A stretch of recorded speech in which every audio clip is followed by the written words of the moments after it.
Yeah, so thank you, everyone. We are reading and studying Chapter 7, The Need for Zen Training in Buddhist Practice and Enlightenment. So we have a question. Yes, Jerry. Well, it's you said what sentence perhaps struck me or struck us, and the one that struck me in this one is at that time when self turns the law. Please say where the sentence is in the text. Yes, in the text it is in the second paragraph from the bottom of the text. Of Dōgen Zenji's text. Yes. Okay. And so on page 159, 150, 160. Okay.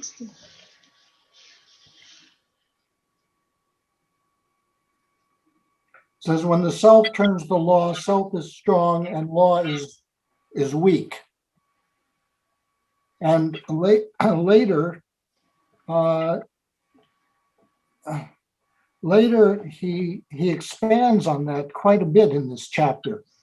A good portion of the commentary, I think, seems to me to be with that sentence. It says,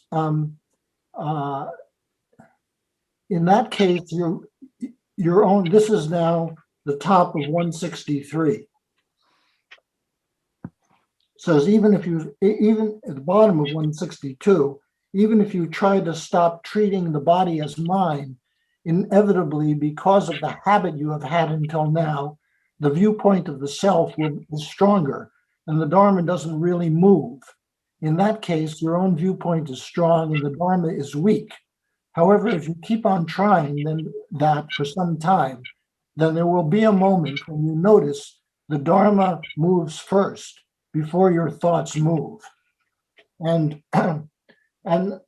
some time ago, a woman who was trying to practice Zazen asked me how you could see the progress that you were making. Is there some way to see the progress you're making? And eventually I responded to her because I think it's a very important, serious question and a mistake that people make. Because if you try, you haven't, and it's mentioned here in some other chapters as well. If you have an intention to see enlightenment, you can't. It's not possible. And so if you carry the intention and you try to see it, you won't. You can't. And so the question is, how can you tell what progress you're making? Well, you can't do it intentionally, and this points to that. And it says how it is. It's the only place where I've seen it so clearly said how it is that you can tell that you're making progress, and that is when the Dharma moves first, and you before you move. And that's a perceptible thing and is a way to gauge without congratulating yourself or trying to see it. So that struck me in this chapter because I haven't seen that so accurately mentioned. And so simply stated. Yes. Incredibly simple. Right. Yes. Yep. But I think if we don't even talk about enlightenment, I think that it's fair to ask whether some progress is made in one's practice. I think it's a fair thing to say. If practice has no meaning, if it doesn't make my life any better, why practice? And so I think it's a fair thing to say, even if we don't talk about enlightenment at all, say, is my life better for sitting? Am I maybe a better person because I am engaged in practice? Am I able to listen to people better because I engage in practice? And I think that I think that's fair to say. Otherwise, if we don't have some sense that it's good in our lives, or that our life is better for it, why bother? So, Well, because it is. No? That is, and if you look at it, especially with any kind of judgment, am I better? Already there's a separation. that may be, but there's always separation before enlightenment, before awakening. And so that's true for most of us, have not gone to this great point of awakening. And so I think that from a human standpoint, I think we still can ask these questions. Otherwise, we leave out about 80% of the population who practice Zen.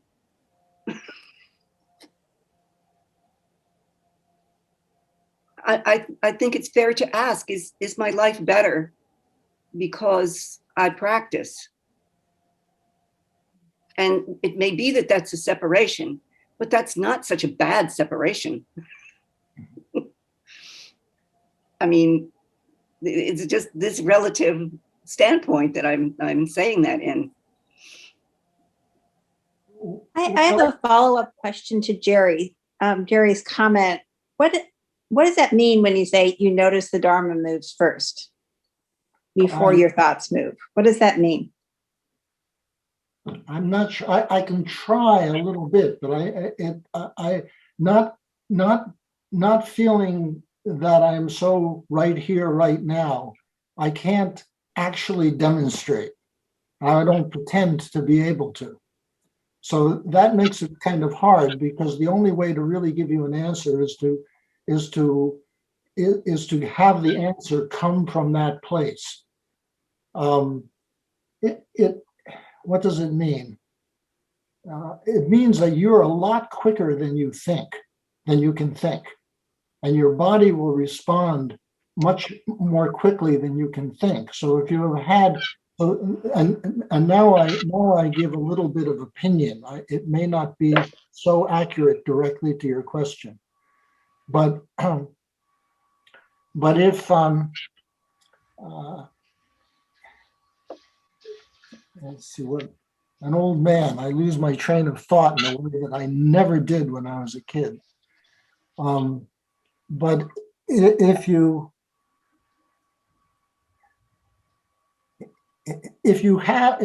very often you can have a bad habit, like you'll be likely to interrupt people, and you find it very difficult not to interrupt, or to, if you're eventually, you can find that before you interrupt, you realize, or something in you appreciates the fact that you're about to interrupt, and you don't do it. And just the bad tendency that you had to interrupt will aid you, because it will happen faster than you actually will do it. And so you can alter your behavior, or you can feel some relief from your behavior. Okay, so I just want to mention all of these qualifying words: faster, bad habits, etc. So all of these words are not what we would be talking about at all in terms of the Dharma moving something. Yes, that's right. Quite so. Yeah, and so the question of the Dharma moving is maybe not even an observation about ourselves, because I think that what you are talking about is, resisting something is a kind of resisting a behavioral impulse. No, just being aware of it before you actually act. All right, being aware of it, which is still about a behavioral impulse. Yeah. So to me, the Dharma moving is something so it's a little bit unspeakable, because it is to see it's simple. It's to see somebody walking down the street. Is to see the Dharma moving. That's something that isn't about you at all. But to see in the world the Dharma moving, to see the bird eating the suet out of the bird feeder, is the Dharma moving. But I think it would be not about ourselves, or not about something that would be a psychological tendency.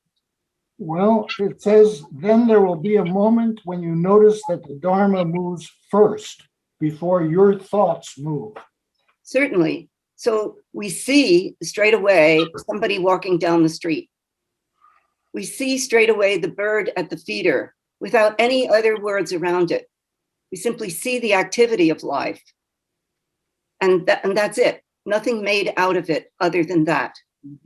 But it's before something, according to this. Well, it's before language, before thoughts. There's no thoughts or words. And you notice that. Do you notice that? Well, I suppose you might notice that, and then you're in trouble.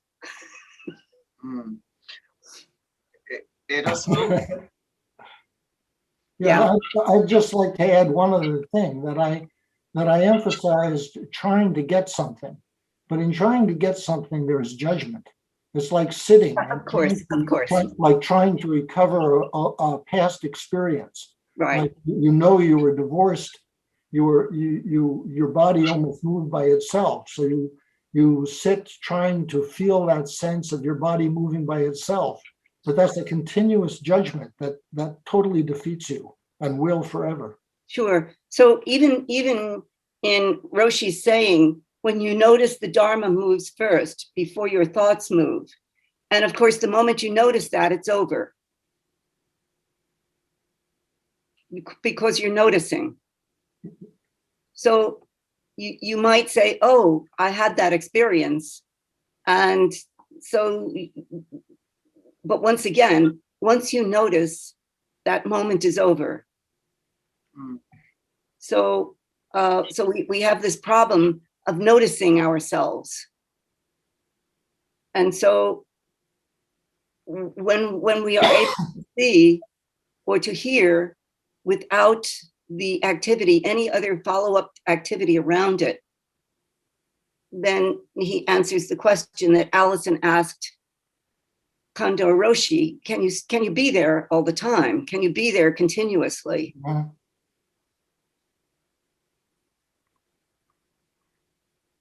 But I want to say that I worry about people who feel that they didn't get this, or that they don't get that the simplicity of seeing or hearing simply by itself. And I worry that they strain too hard, or they feel inadequate, or they think that they're not able to become enlightened or something like that. And I simply want to say that noticing that your life is more complete or better, or you are more patient because of it, or you feel better because you practice, to me is fine. It's also legitimate. And one not ought to dismiss that in one's life, because that is also, that is to say, if the absolute is not manifested into the relative, then it doesn't make sense. So it must be shown in the relative that our life is better in the relative, because the absolute informs us, or the absolute is the functioning of life happening.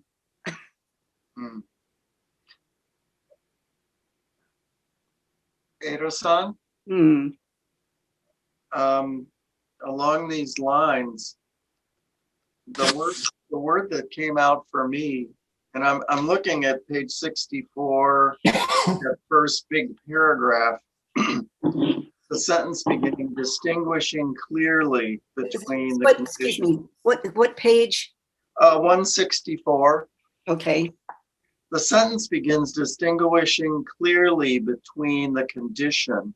yes, And it reminded me of how Gien Roshi ended the last chapter, which is the last couple sentences of 155, which say, if you want to know your true nature, you should at once completely throw away the condition that is fabricated afterwards by your thoughts.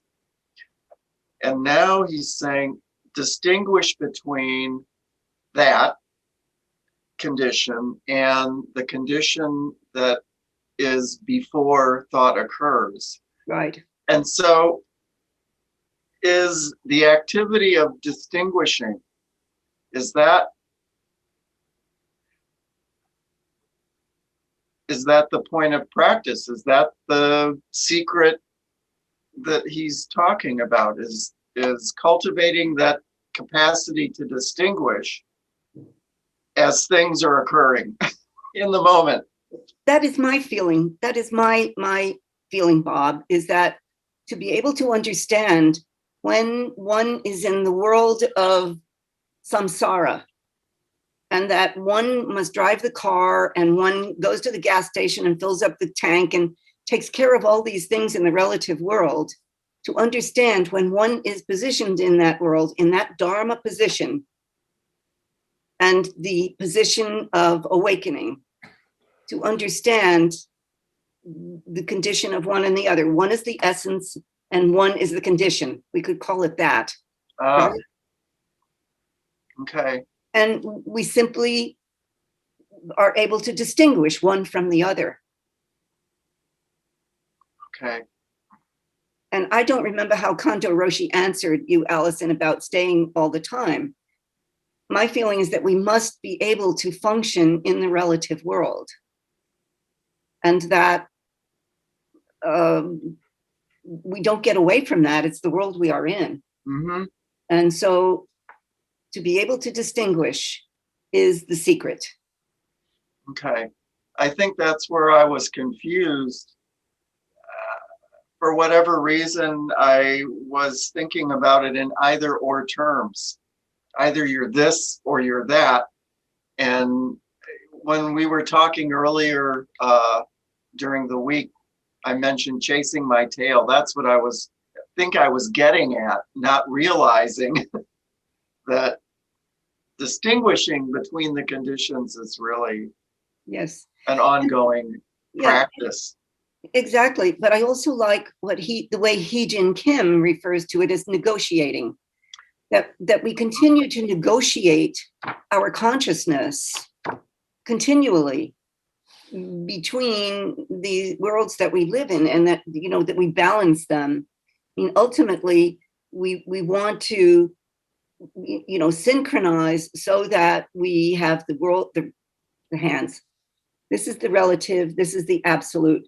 This is the relative and the absolute and the relative. And the third in the center is the complete association and syncretic nature of them together. And this is what we hope for in our lives, that we move forward in that way, that we are balancing relative and absolute, and that we move forward and understand when we are in the conditional world or we are in the world of essence, where we are acting in the world of essence. Okay. Thank you, Edo-san. So you might get a different answer from Kondo Roshi, but that is this teacher's answer. Mm. I feel that, you know, as I say, I worry that people feel that they are distanced from this material, or that they can't figure it out, or that they are lesser for not being able to figure it out. And I want to say, I do not believe that that is true. I do not believe that that is so. That ultimately we also the point of practice is to be a fine human being and to, oh, I'm hearing this noise outside and it's something I forgot to do. So it's okay. So to understand that we are to be a fine human being, to live the precepts and to honor practice is for many, many of us enough. Hmm.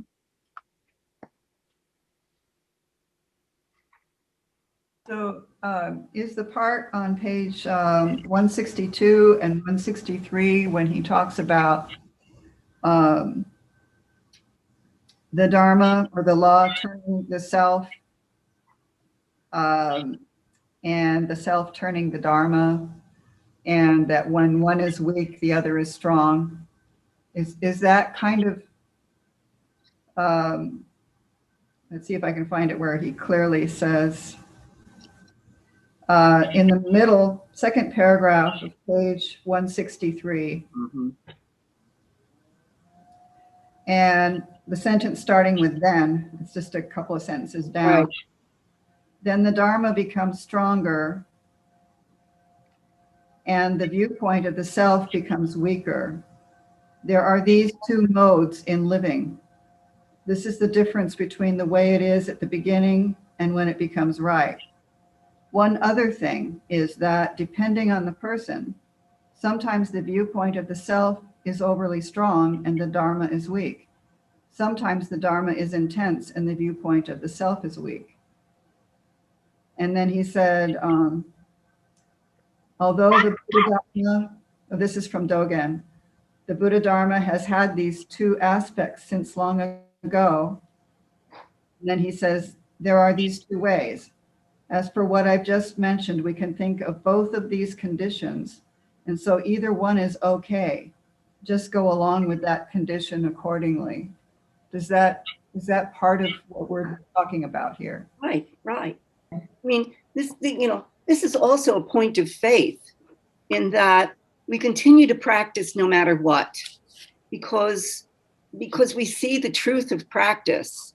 We may not realize the absolute or the absolute truth, but we have faith in what practice is and what practice does in us. And that is admirable. And so exactly, there are these two ways. When we talk about Ryokan-san, for instance, although no doubt about it, Ryokan-san was greatly, we talk about him as a great awakened teacher, person, poet, priest, but we have no record of an enlightenment experience with Ryokan-san. And yet his life was a pure flowering of the Dharma, lived, and his vow to continue in practice for his whole life. But we have absolutely, there's no record of his awakening. So the teaching of Ryokan-san then is that very essence or that very issue that one's life flowers and blossoms in the Dharma because one continues to practice in faith. And so one comes then to the place where the Dharma is stronger and the self is weaker just by right of the faith in practice. It just does because we do it. So we live in that mode. And our life becomes ripe because we trust and have faith in practice and the Dharma.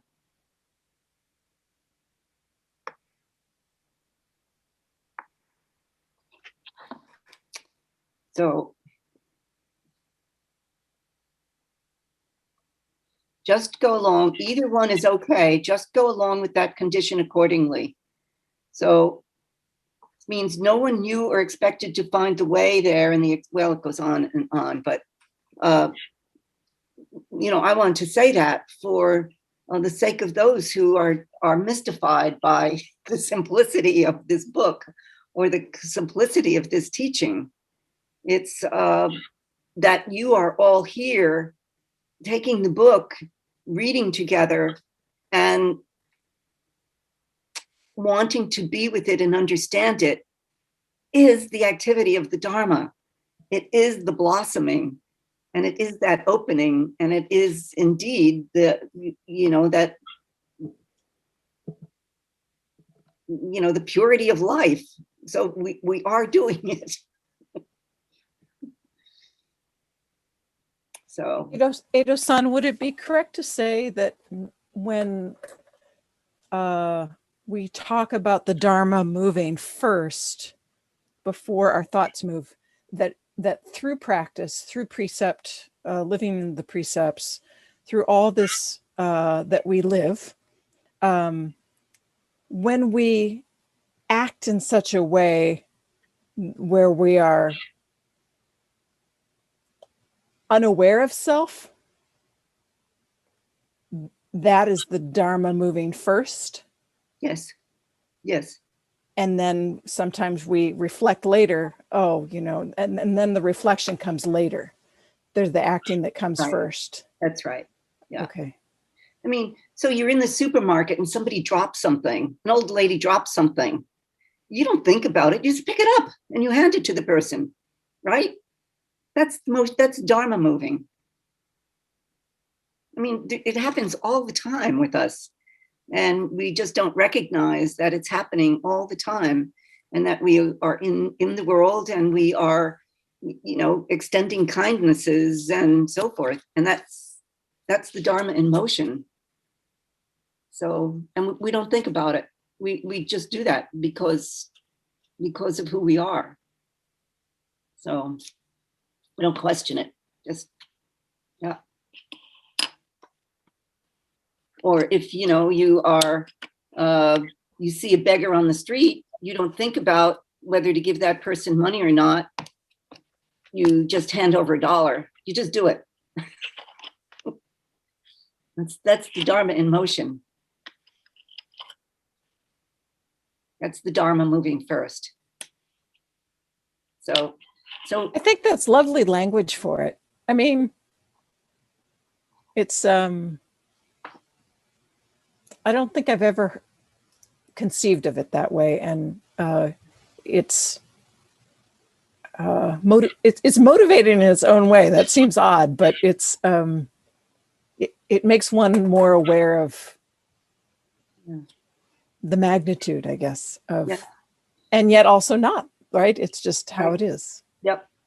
And what I think is really, really difficult to put together in this is that that's happening all the time with every single thing.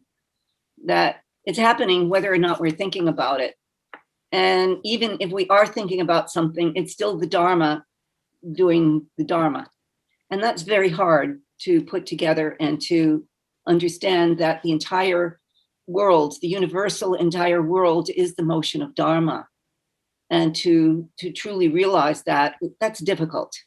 That's difficult to come to because, what do we mean about the Dharma when I spill my coffee or something like that, or I stub my toe? It's still the Dharma moving in, is the Dharma. That's hard. Or to, as we were talking around the circle one morning, to think about the suffering in the world and whether that is the Dharma, and how we are tested in our faith. Larry was saying he's tested. I am tested in my faith when I think about what is going on in some countries, or even some actions in our own country that are so brutal and inhuman. And that is very difficult to incorporate that in the notion that all is the Dharma. Certainly some great imbalance somewhere.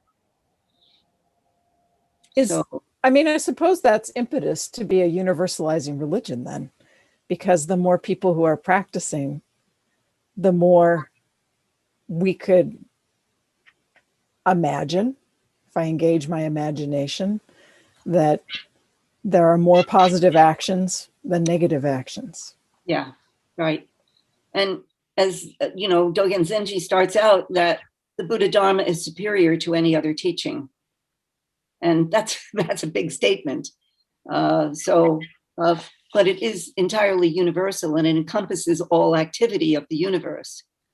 So to truly realize that and understand that, that is very, very great enlightenment. That is, you know, to be a Buddha, to come to that total realization that all activity and that even the garbage we see on the street is the Buddha, and the beggars and the inhumanity. So my own faith is tested when I saw images of Syria and the gassing of the children in Syria. I you know, my faith is tested when I see such things. So, and I feel it isn't that I should not see that. We should know what's going on in the world, because it behooves us to practice, to propagate the Dharma, as you say, Karen.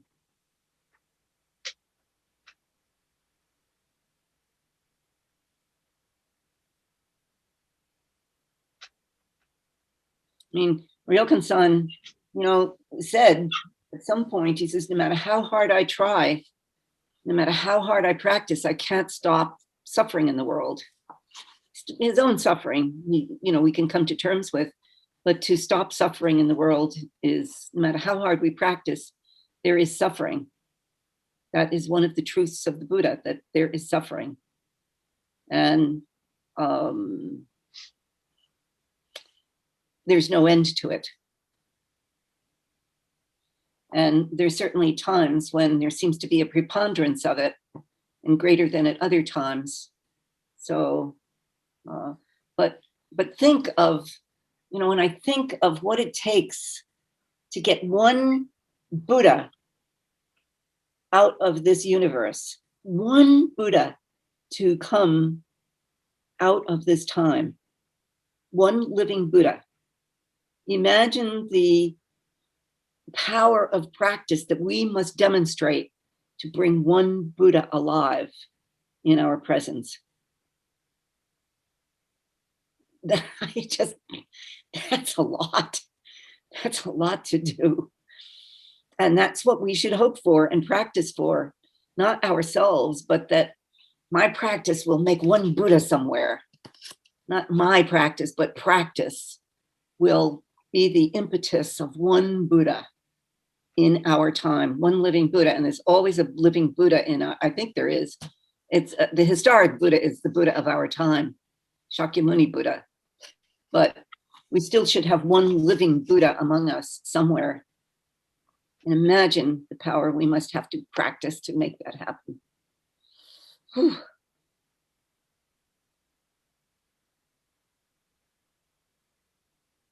Sometimes when I feel just overwhelmed with the suffering that you speak of, Edo-san, I'm reminded that for me, Zazen is it's a solo activity, but it's a soulful activity, in that when we sit, we create peace and harmony within the turmoil and the disharmony of the universe. You know, there's a connection there. Yeah. You know, sitting upright is sitting with all beings. Yeah, I mean, what we are doing is universal. And the mudra we hold is the universal mudra. So this is what we are doing. We are putting out the light of the Dharma into the stratosphere, into the atmosphere of planet Earth, at least, if not everywhere. But it's sometimes we can feel diminished by the level of suffering.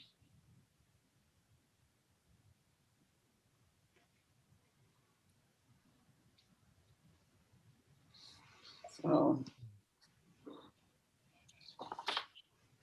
maybe some of you have some other words that you wanted to bring out from this chapter.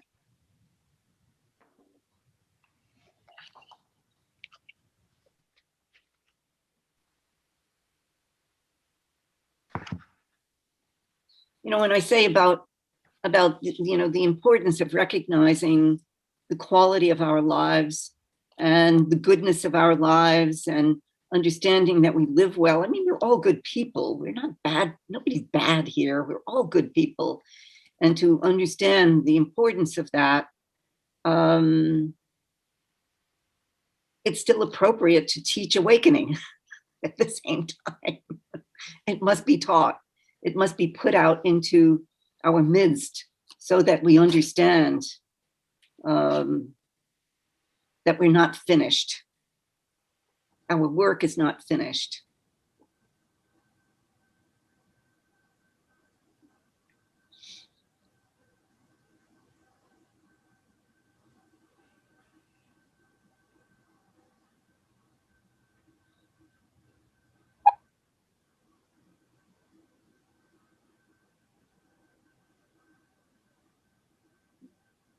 That's the teaching of my teacher, Nihō Tetsume Roshi. We are never finished. I take up that teaching when I have, in my daily work, you've got the dishes to do and you have to empty the dishwasher and then you have to wash the kitchen and sweep the floor and so forth. And it seems to just go on and you want to escape the activity that you're in to, I don't know what else it is we want to escape to. But the notion that we're never finished is a very comforting one, in that there's no need to escape what we are doing because we're not finished for anything. So there'll just be the next thing and the next and the next. And if you live at Olympia Zen Center, you really learn that. You know that there's no stopping. There's the next thing and the next and the next, and it just goes on and on and on. And so it's a great lesson. And I really love Nihō Roshi for that teaching. He does, of course, take coffee breaks and he does rest. It isn't that he's always working, but that's also the next thing. And that is part of the legitimate day also, that we take a break, we sit down, we rest for a minute, we have a coffee and so forth. All of those things are appropriate. So it's just in the course of a day.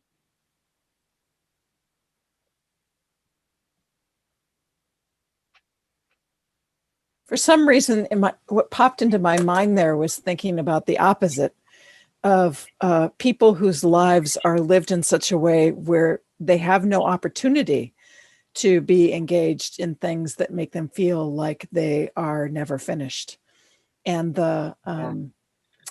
in the midst of the pandemic, the individuals who live in care facilities whose lives grew exceedingly small, who maybe were bedbound or otherwise unable to leave their room due to restrictions in a facility or so forth, and how, and we've seen this covered in the media, how their reason for being, their reason for living was so diminished. Yeah. Because they had so little, they couldn't go to craft time, or they couldn't have visitors, or whatever it was that made up the goodness of their life was no longer available to them. And so we are never finished. You'd have to really look hard in your life in that situation to find the ways in which you were engaged, could be engaged or engaging. Right.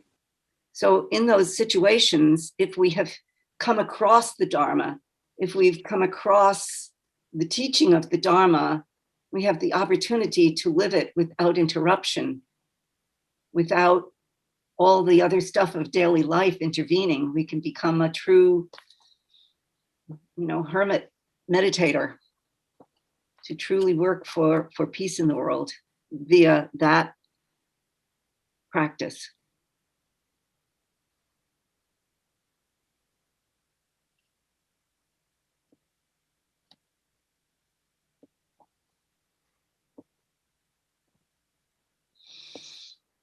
Yeah, so.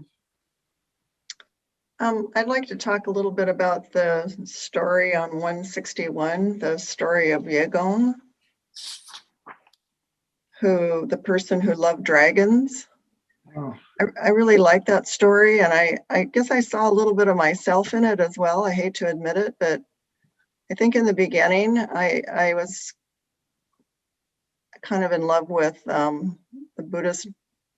Buddhism, the dragons of Buddhism, I guess you could say.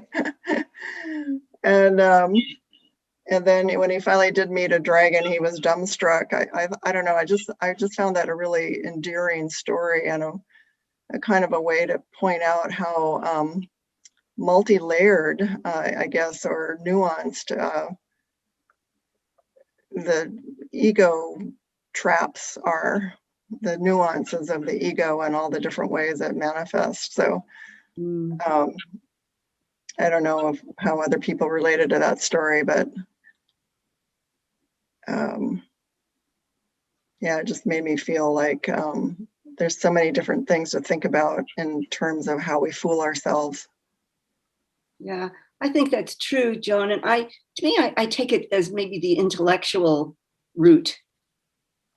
You know, that of course every route leads to awakening, but to me it was about that, his absorption in the creating of dragons, paper dragons, and you know, all kinds of wood dragons and so forth and so on, being fascinated by them.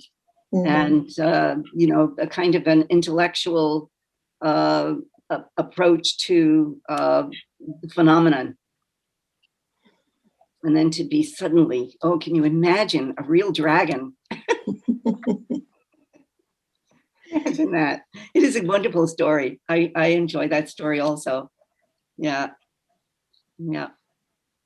But I don't think you are alone in that. You know, for many of us, we become fascinated by something, and we get caught by something, and so we follow it through and keep going until maybe something just jolts us, and we see through it, and maybe we don't have to give it up. If we are practicing creating dragons, we don't have to give them up.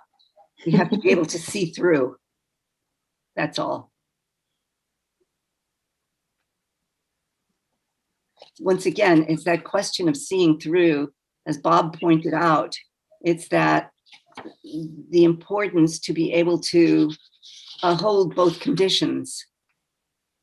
And it's the paradox of the conditions that also, you know, the paradox that we are living in this relative world, and that we know that this is the truth of the essence. And so to be able to hold the paradox of both of those is, to me, that syncretic nature of the relative and the absolute, and the absolute and the relative, and the complete formation of both of those together.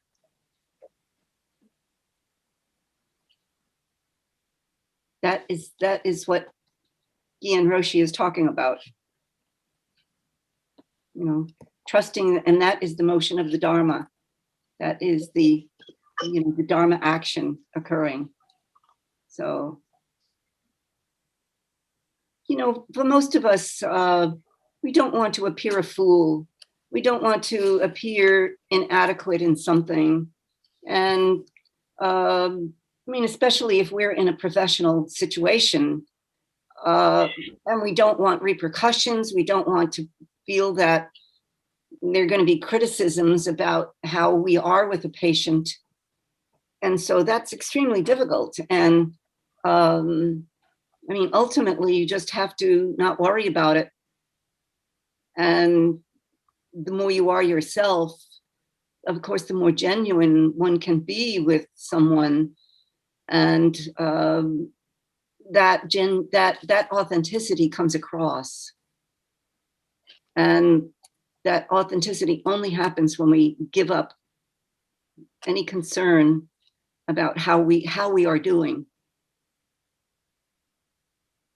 So, but that's not simple. And that is called practice too. So to be authentic in every moment is big practice, very big practice. So that's a good coach. Edo-san, Yeah. I'd like to follow up a little bit with what Krista asked, and I want to mention a paragraph from Beginner's Mind. Okay. We say pulling out the weeds, we give nourishment to the plant. We pull the weeds and bury them near the plant to give it nourishment.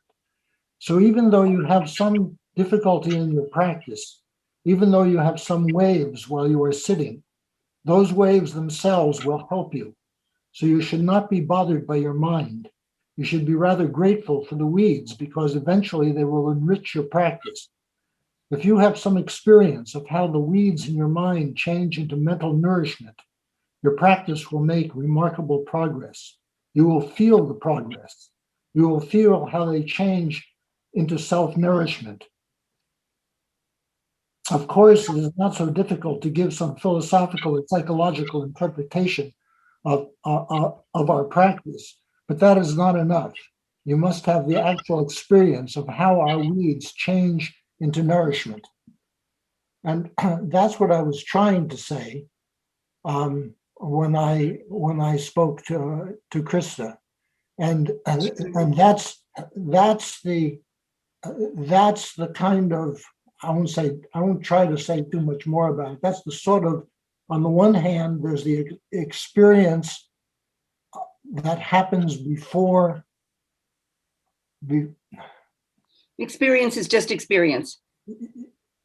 But there is a way one can feel the difference. There is a way to feel the progress, which is not what one usually means by seeing.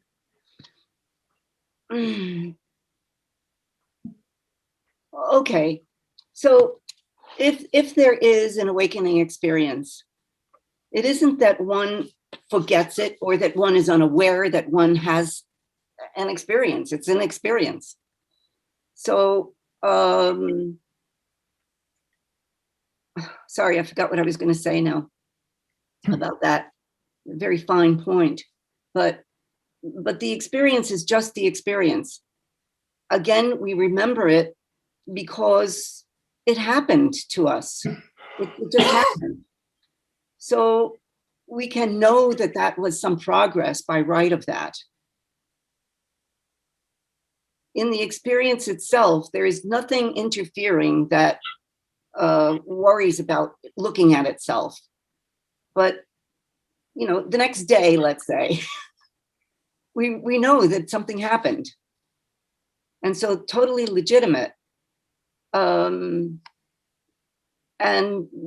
we certainly can see that and recognize the progress. And that is one form of progress. To me, there is also the progress, as we mentioned, as Suzuki Roshi said, you feel better. He said that early on. Mm-hmm. You feel better because the weeds gave you some nourishment. Mm-hmm. The weeds of one's anger were transformed. And so we feel better. We don't have the poison of anger in the body anymore. And that is to live, that's within the relative world even. It's not a big awakening experience, but it is about awakening because we are better for it and we can serve the world better because of it. So there are these both of these ways. Mm-hmm. And for most of us, the latter that I just mentioned is what most of our life is about.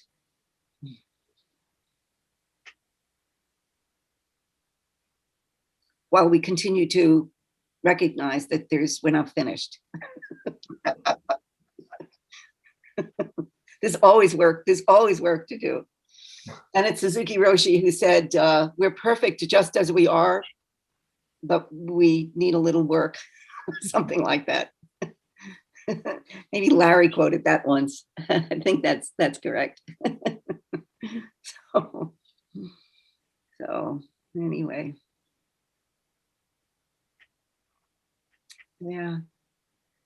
Anything else? Anybody about it all? You don't have to chew this over to totally arrest it, you know? So. I'll just share an experience that I've had in relation to this book. So since we no longer are having Thursday night practice, I've been sitting in on Thursday nights with Lama Jamyang's group, the Sakyapa teacher here at Olympia. It's a very fine teacher. Mm-hmm. And in that was, so he's been teaching a series on this book here. Could you show us that book or name the title? We can't see that. Could you please read it? Oh, it's Shanti Deva's Arya. This particular translation is entitled The Way of the Bodhisattva. Okay. But it's a very well-known text. And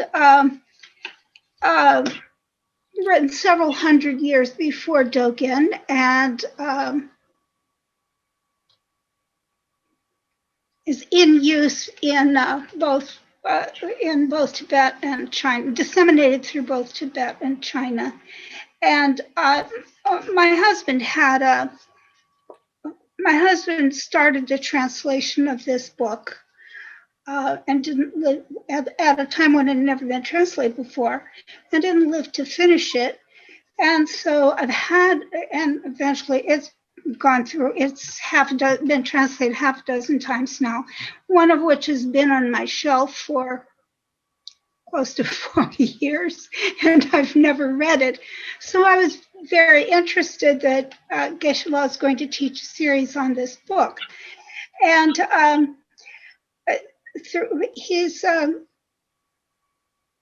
it's not a sutra, or it's not a book of sutras, and it's not a book of philosophy. It's a book written for the purpose of training young monks in the monastery. And when Lama Jamyang was a 19-year-old newly ordained monk studying at the Sakya College in Dehradun, this was the first book that was taken up by his teacher.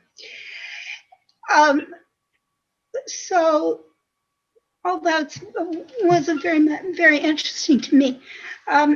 We didn't read the whole book. He focused on one chapter, which he believes to be the heart of the teaching. And but throughout he's been doing this book since, for several months. I don't know, maybe he started up 1st of January.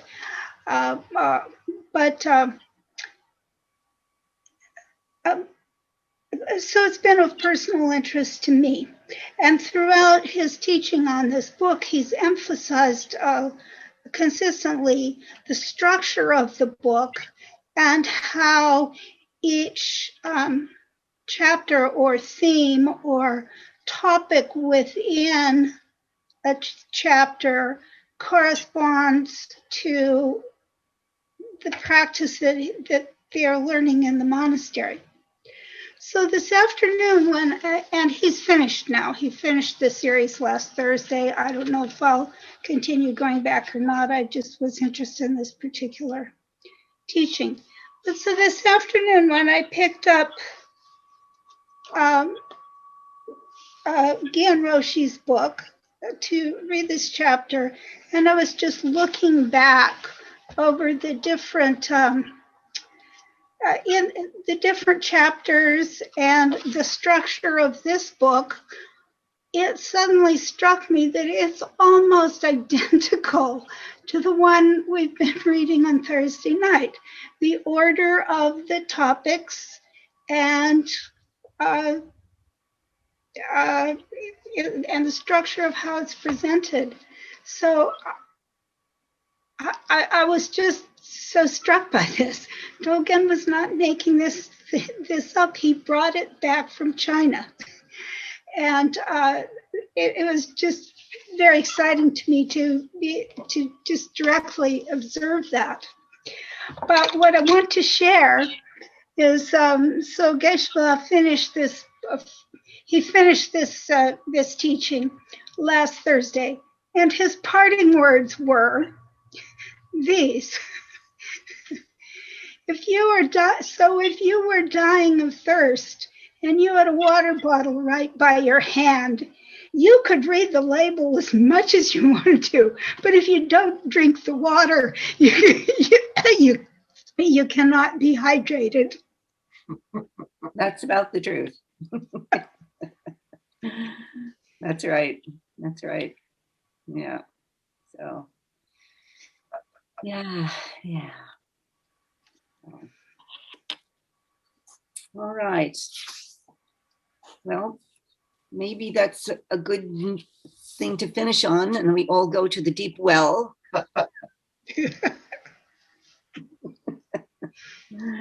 Yeah, so very good. So for the next time, we shall take up the next chapter. And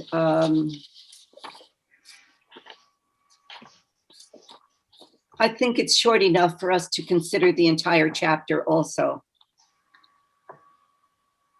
I have a question. It's just about 5 pages or 6. Yeah. Yes, Karen.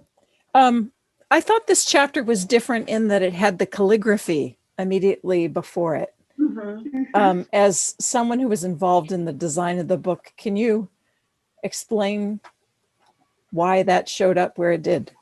No. It seems a good place for it. That's about the truth of it. We couldn't have put it at the end. We couldn't put it at the beginning. So that's where we put it. It's sort of just going up over the hill. Chapter 7, you're just going, ooh. Something like that. Well, I liked it a lot. I liked the verses. Yeah. Yeah, we didn't mention those. So maybe next week, or we could talk about them with the other chapter, just because they are beautiful calligraphies and with beautiful translation, beautiful meanings in both of those poems. They're really poetry. Yeah.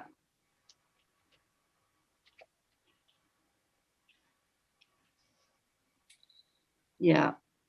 I mean, in the second one, Standards for the Zendo, when we take a step inside the Zendo, it is already to be a person of the Dharma realm. Realizing this and practicing this, you cannot go back to your former body. So already something has changed. Already we stepped into a new experience, and we don't realize how immediately transformed we are at that very first step into the Zendo. It's astonishing to experience, and maybe even to look back and remember.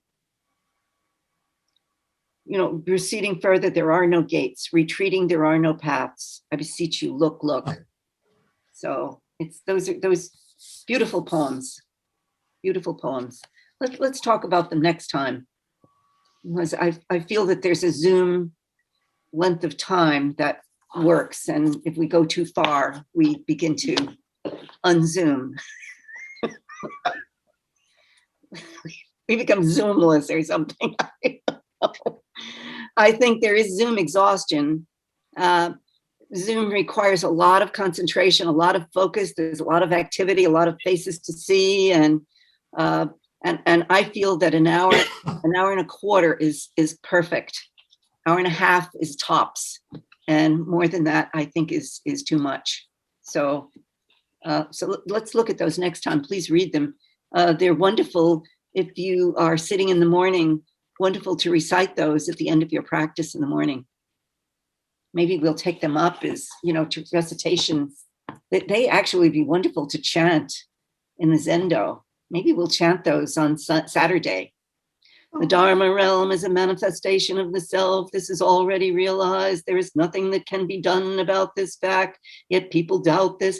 I think we'll do that next Saturday. Okay? Yes. You've got Excellent your book. suggestion. Thank you, Karen. Yeah. Thank you. They're really beautiful, beautiful poems. So, all right, my friends, thank you so much. Allison, just ring a bell to finish. Yeah.